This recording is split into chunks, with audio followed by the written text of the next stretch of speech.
Immortal talks about the hardships of growing up poor and dyslexic. In his book, does he mention the fact that he's dead? What are you talking about? He just died. Poof, you're dead. Oh, come on, chum. You make it sound like it could happen to anybody. Well, who do you think it happens to? Well, you know, dead people. Everything dies, even this show. This is the original DVD set of The Tick. Now, I wanted to talk about this. I bought this in the mail. This is 21 years old as of this year. And when I first saw it on Fox, I was like, is this going to work? Because you had Malcolm in the Middle, you had the Bernie Mac show, I think. You had all kinds of crazy shows. The 90s and the 2000s on Fox was a different time. No wokeness, no iPhones, no just, like pagers and Motorola flip phones and those bulky phones with the dot matrix screens. I think I said this before, I did texting and driving with those dot matrix phones before texting and driving warnings were even ever issued on television, years before. So I learned the hard way. I almost ran a red light with those bulky phones. Long before you could send text messages and Yahoo messengers on those smaller flip phones, and then we got to the iPhones. Anyway, different time this was. And this show came out. And I'll tell you right off the bat, like this show, fuck the Amazon show. I'm going to get clobbered for this, but fuck it. Fuck the Amazon show. I know there's Amazon. People want to see season 3. I wanted to see more of this Tick, of Patrick Warburton as the Tick. And Patrick Warburton and Liz Vassy, who is American Liberty. So you have Patrick Warburton as the Tick. You have David Burke as Arthur. And these are two custom characters based on Dave Fledermaus and American Made. This is, I forget his name. He was in The Dark Knight. Nestor, I think it is. And I forgot his name. Liz Vassy is American Made. Liz Vassy was Lobstercules, the voice of Lobstercules in the new Tick show. And Patrick Warburton did, he was executive producer on some of the episodes, I think. But no, I mean, he was so good as the Tick that if you didn't know who Patrick Warburton, if you never watched Seinfeld, if you never watched Buzz Lightyear and the Space Patrol, if you never watched Family Guy or anything else, you would have sworn this was who he really was. This was like he was really the Tick. The Tick was never meant to, he was always a guy in this unremovable suit. How does he go to the bathroom? How does he go potty?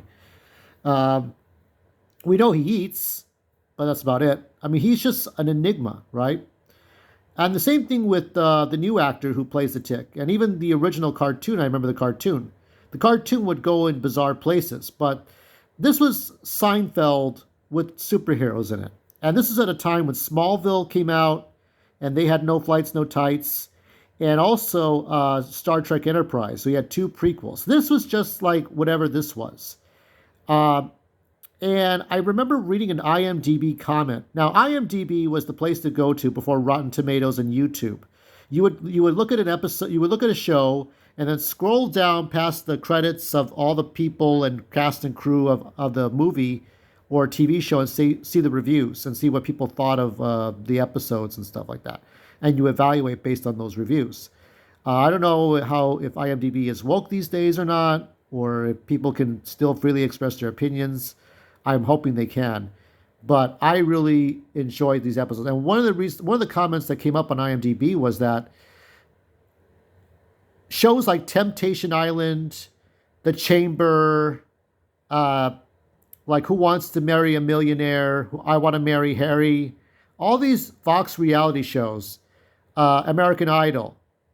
I think Chef Gordon Ramsay's show was Hell's Kitchen debuted around this time, or maybe it was next year. All these reality shows killed the Tick, and other shows, and even Family Guy made fun of this. When Family Guy was canceled 2 or 3 times, and then finally came back in the early 2000s. Peter Griffin listed every show that was ever canceled by Fox, sometimes unfairly.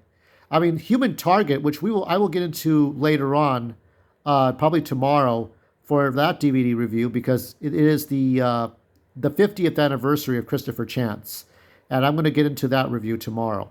But tonight, I really want to talk about The Tick. Now, amidst all the recent happenings with DC, the Warner Brothers and the DC Universe movies, there's no Wonder Woman 3, Man of Steel could be canceled, Aquaman's last movie could be this one, The Lost City of Atlantis, or The Lost City by Atlantis. I don't know what it's called. The Lost City, The Unknown City, whatever it is. The Flash. I mean, whatever is happening at DC and Warner Brothers Discovery, I'm just not caring right now. I see one bad chapter after another, and the momentum after Joker, and I'll simp for Margot Robbie and Birds of Prey. I'll simp for her because I liked it as a Harley Quinn movie. But after that, the movies fell to the wayside. Could have been the pandemic, could have been COVID-19, but the movies fell to the wayside. I still enjoyed the Batman, but going back to this superhero, this was a funny superhero movie. And it was, so each of about 9 episodes, 20 minutes each. If you divide 200, it's 201 minutes, but let's divide 200 into 9.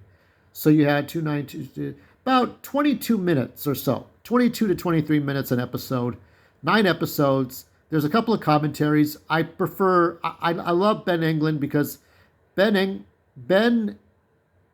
England, as I'm trying to remember his name, the creator of The Tick, has some good commentary, but most creators talk very soft-spoken like this. And they have a lot to say, but they're shy in general.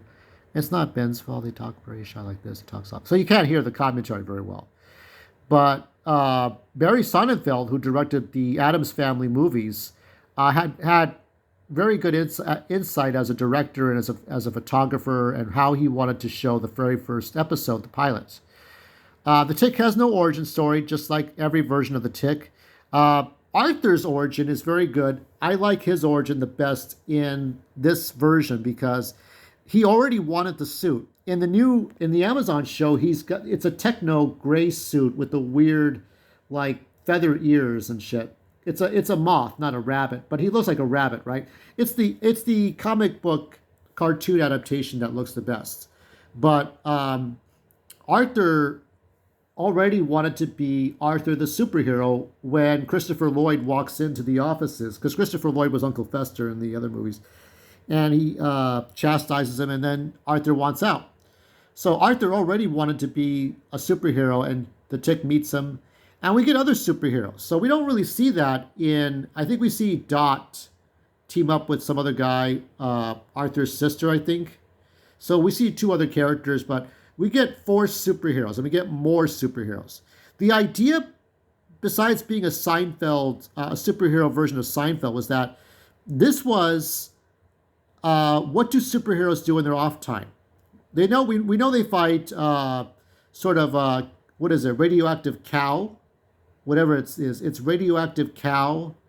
So you got Batmanuel and Lady Liberty. So Batmanuel, who the actor who played the mayor in The Dark Knight, Christopher Nolan, he's this, it is me, Batmanuel, and we go have sex tonight. We do this tonight. We do that tonight. Yes. It's very romantic. I am romantic. Oh, Batmanuel, it's too cold. It's winter time. It's Christmas time. Batmanuel will fight crime another week. He's like that. He's just an idiot. Liz Vazzi's like Elaine from Seinfeld, just very impulsive. She wears the best shorts of any female superhero. The Tick is a dummy. He's like Putty, but he has these great lines. The only thing he cares about is justice. He doesn't care about anything else. That's all he cares about, is fighting crime, battling Russian robots, and getting in Arthur's way. And Arthur gets the girls. Yeah, these 2 hook up a lot, but Arthur gets the girls. It's amazing. He's like Barney Rubble, I remember Rob Paulson, who did Raphael and Yakko or Wacko and Pinky and the Brain. He did the voice for this in the later seasons of the cartoon. Overall, I'm going to give The Tick a 9 out of 10. I really enjoyed this. If you can find this, get it on DVD. You get the commentary. But if you want to, I do believe you can watch episodes for free somewhere. I won't tell you where. Spoon.